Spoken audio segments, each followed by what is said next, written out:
Atlanta, one of the cities devastated in the 2008 crisis, now rebuilt. But this time, the homes were built not by the people, but by giants. And now they don't sell, they rent. Because the system has changed, a home is no longer a right to shelter. It's a product that provides continuous income. What's happening in Atlanta? Today, more than 25% of rental homes in Atlanta are owned by corporate companies. This means 1 out of every 4 rental homes probably belongs not to an individual, but to a portfolio manager. BlackRock, Invitation Homes, Pretium Partners, Progress Residential. These are not ordinary investors.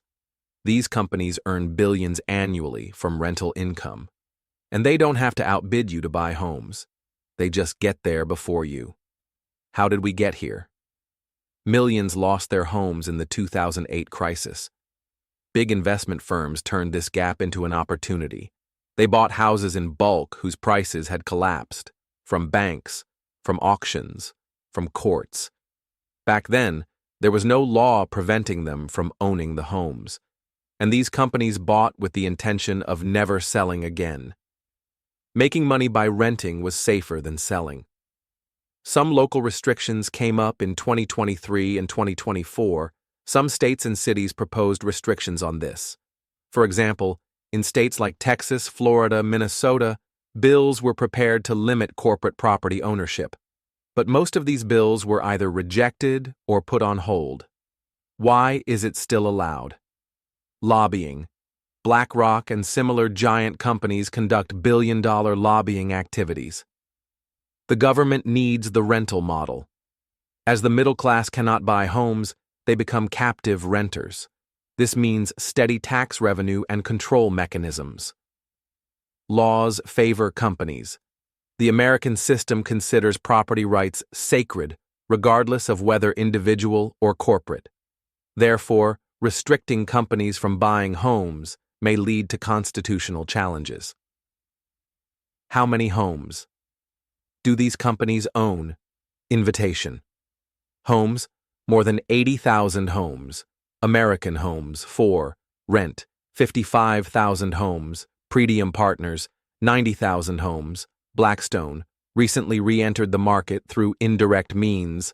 BlackRock, influential in the system through indirect funds and partnerships. They control portfolios of a size that individual investors cannot access. Each year, they add thousands more homes to their portfolios.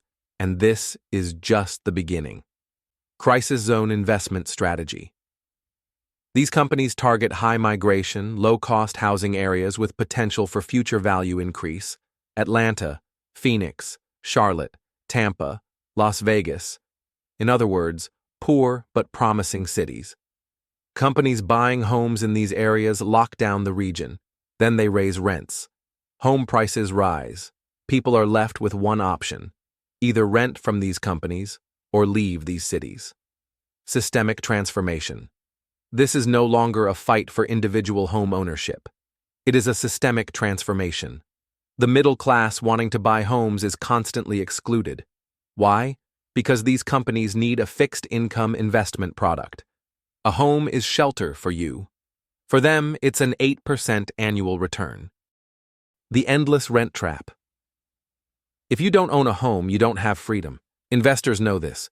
They use algorithms, data analytics, and AI-driven pricing to trap you in an endless rent cycle. This is no longer just about buying a home. It is the beginning of a property war, and the next phase is much deeper. After owning enough homes, these companies will influence internal policies from immigration to birth rate incentives to increase population. They will finance certain groups and conversations to shape political discourse and public opinion. Property ownership doesn't just mortgage you, it mortgages the country's future. Atlanta is just an example, but the plan is global. Every year, more cities enter this corporate chain. And if nothing changes, owning a home in the future will become a privilege only for the elite. And if nothing changes, not just homes, but the future of the country you live in will be in the portfolios of these companies. If you are thinking about buying a home, your only enemy is not the market. The real enemy, those who write the rules of the game.